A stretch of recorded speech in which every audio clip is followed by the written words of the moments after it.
Grande alegria, é uma grande honra estar aqui neste grupo de trabalho sobre a reforma tributária. Quero saudar todos os deputados presentes, todos os seus assessores e demais assistentes, e na pessoa de nosso presidente mineiro, deputado Reginaldo Lopes, de quem eu tenho muito orgulho. É uma honra, tenho por ele profunda admiração, né, pelo nosso deputado Reginaldo Lopes. Bom, vou lhes falar, né, sobre o que me foi pedido. A PEC 45, eu me restringi a ela na sua versão mais original, sobre a perspectiva do federalismo. Este é o tema, não outro. E vou apontar dois problemas, são vários os problemas da PEC 45, mas eu escolhi dois que me parecem relevantes, e eu vou começar por eles em razão da exiguidade do tempo. O primeiro problema, a questão federativa, autonomia federativa como garantia da democracia. Não, espera aí.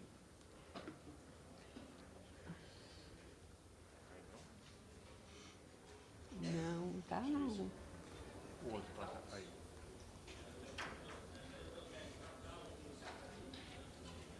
Primeiro problema.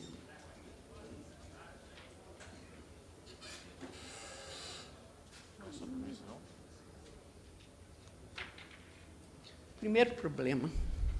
Agora que chegamos. Primeiro problema, a questão federativa como garantia da liberdade e da democracia.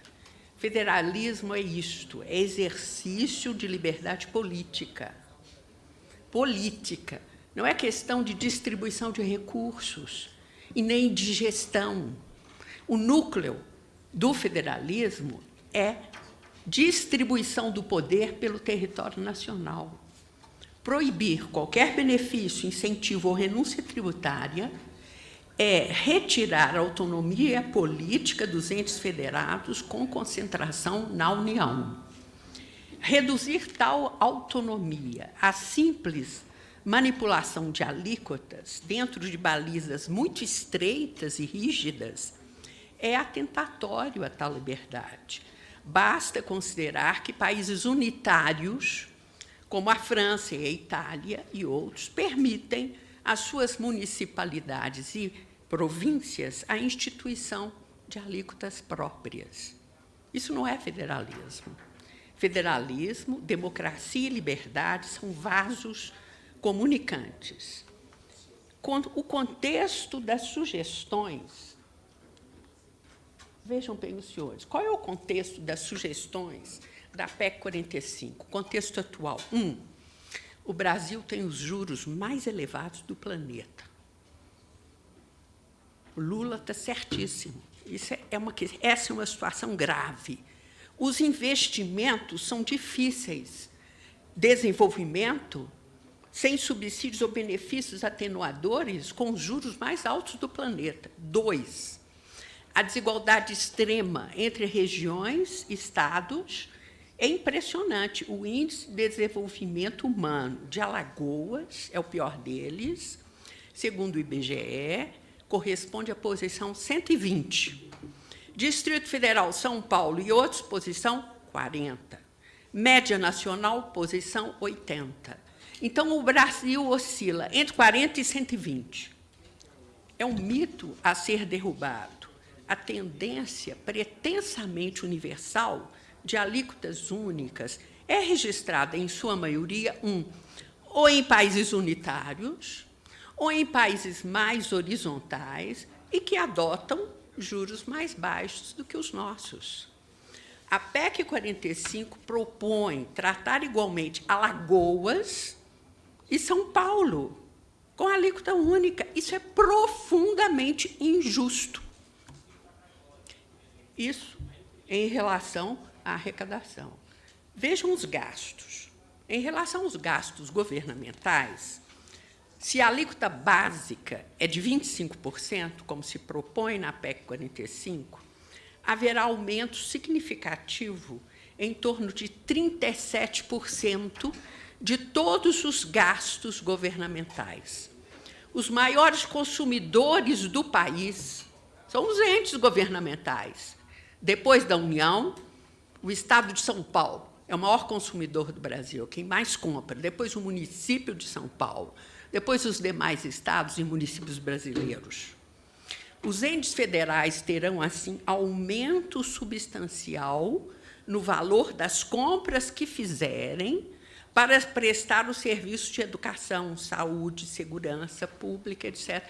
Eles não são imunes nas suas compras. Pagam no preço o valor do IVA, vão pagar. Os estados mais pobres verão decair mais ainda a qualidade dos serviços públicos que prestam. Este é o grande problema, é o primeiro problema. É necessário o retorno a uma autonomia relativa dos entes federados com simplificação, como os senhores pretendem. Assembleias legislativas precisam atuar melhor, de forma restrita, os senhores têm toda a razão ao estudarem reforma tributária, para enfrentar questões. Os estados precisam, e os municípios, enfrentar questões na arrecadação e nos gastos. Porque os estados não terão controle sobre a arrecadação, nem os municípios, mas os seus gastos vão se elevar. Então, primeiro, leis complementares muito mais rígidas, minuciosas e extensas, por questão de simplificação, e sanções mais eficientes ao descumprimento das normas de padronização e harmonização. O segundo grande problema, tudo isso se propõe, essa modificação estrutural do sistema brasileiro, com grandes promessas e grandes sacrifícios, com um núcleo de não cumulatividade, ou seja, instituição de um verdadeiro IVA moderno. Mas a PEC 45 não institui um IVA propriamente dito, de amplos créditos financeiros, imediatamente apropriáveis e compensáveis no tempo e no espaço.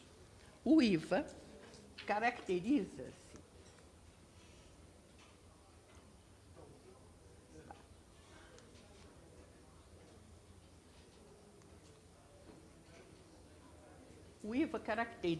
por envolver todas as etapas de produção, industrialização e comercialização, sem onerar em nenhuma delas a empresa. Essa é a característica do IVA. Por isso, ele recai, embora passando em todas as etapas, o seu ônus vai recair no consumidor final. Suas características são, assim, de generalidade e de neutralidade. Essa é a alma do IVA, sua essência. Então, os créditos dos contribuintes pelo imposto suportado em suas compras são vitais. O que ocorre com a PEC 45, eu vou lhes dizer, com a PEC 110 também. É o mesmo problema que o senador Rocha, pelo relatório do senador Rocha, eu descobri. Primeiro, ela pretende, a PEC 45, segundo os seus relatores, submeter os créditos dos contribuintes nas suas compras à comprovação prévia do pagamento pelo fornecedor, o que fere profundamente a sistemática e a funcionalidade do IBS-IVA. Além disso, surge um problema cultural, social e burocrático não resolvido. As administrações tributárias brasileiras atuais segregam os créditos dos contribuintes em compartimentos estanques, vedando o seu aproveitamento e descapitalizando as empresas. Exemplo, uma indústria exportadora, vocês sabem que a exportação é imune, mas conservam-se os créditos, então ela é cheia de créditos. Exporta, geralmente, mas Para produzir, ela compra insumos. As indústrias brasileiras não são independentes, elas dependem de insumos importados. Então, para industrializar e exportar, a indústria adquire insumos para a sua produção. Pois bem, os créditos gerados na sua exportação não podem ser compensados com o imposto ICMS a ser pago nas importações. Os estados exigem o pagamento do ICMS na importação em dinheiro, cash, embora o contribuinte tenha créditos acumulados, garantidos pela Constituição, e nada deva ao Estado. Então, bloqueiam, além disso, outras áreas, como substituição tributária, DIFAL, antecipação do ICMS. Na verdade, os estados criam um verdadeiro empréstimo compulsório por meio do bloqueio de créditos, que vão liberando homeopaticamente, sem pagar juros nem correção monetária. É isso que acontece no dia a dia do Brasil. Somente Minas Gerais, que está em péssima situação financeira, tem 12 bilhões, não é 12 milhões, não, é 12 bilhões de reais, hoje, em créditos de contribuintes não pagos, não honrados. São Paulo tem 4, 5 vezes mais.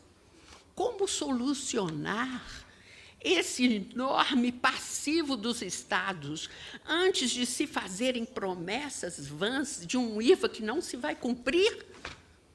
Esse é um problema agora. Solução do segundo problema. Volto às corretas sugestões do professor André Mendes Moreira, que já expôs aqui no dia 15 de março, e que sugeriu adotar a redação da diretiva IVA europeia, já testada no velho continente. A regra de apuração seria a seguinte, para não cumulatividade de um verdadeiro IVA, se os senhores quiserem instituir um IVA. Em cada operação, o IBS é exigível somente após prévia dedução do montante do imposto que tenha incidido sobre todas as aquisições que impactem o preço deste bem ou serviço, estejam tais aquisições direta ou indiretamente relacionadas com a atividade empresarial. Nossa sugestão, nova sugestão a ser acrescida à regra anterior. Acréscimo. Os créditos, ainda que gerados em setores especiais da atividade empresarial, não podem ser segregados, sendo dedutíveis na integralidade de todos eles e sendo vedadas quaisquer limitações temporais ou espaciais ao seu aproveitamento. Isso é o que eles tem sido contado, tem que ser contado, né? Hoje, os estados estão endividados com um passivo enorme, porque não pagam os créditos dos contribuintes, mas está sendo prometido um IVA maravilhoso a todas as indústrias e a todos os contribuintes, com créditos financeiros automáticos, já um passivo gigantesco. Como nós vamos enfrentar esse passivo? Primeira pergunta. Em resumo, estou terminando, viu, presidente? A PEC 45 cria obstáculos à autonomia federativa de estados e municípios e mais desigualdade entre eles. Propor tratar Alagoas igual São Paulo, isso, para mim, é profundamente desigual. Sendo aprovada como está, ela reduzirá a arrecadação dos entes estaduais e municipais e, em contrapartida, ainda aumentará seus gastos, ou seja, o custo das suas compras para honrar os serviços públicos que lhes são atribuídos. Em resumo, o último problema. A PEC 45 não institui um IVA, nem uma não cumulatividade ampla, pois não garante os créditos financeiros de forma e maneira irrestritas, nem proíbe as segregações tão praticadas pelas administrações tributárias, no DIFAL, na substituição tributária, no ICMS importação. Ainda assim, em face do elevado passivo dos estados de bilhões, passivo dos estados em relação aos créditos acumulados dos contribuintes, a PEC não prevê técnica segura de solução do passado e de garantia do futuro. Muito obrigada aos senhores. Nós que agradecemos a professora Isabel, minha conterrânea, pela bela contribuição. Vamos passar para o próximo convidado, também vai falar pelo Zoom, Paulo Caliendo. Muito obrigado, deputado Reginaldo Lopes. Eu gostaria de agradecer inicialmente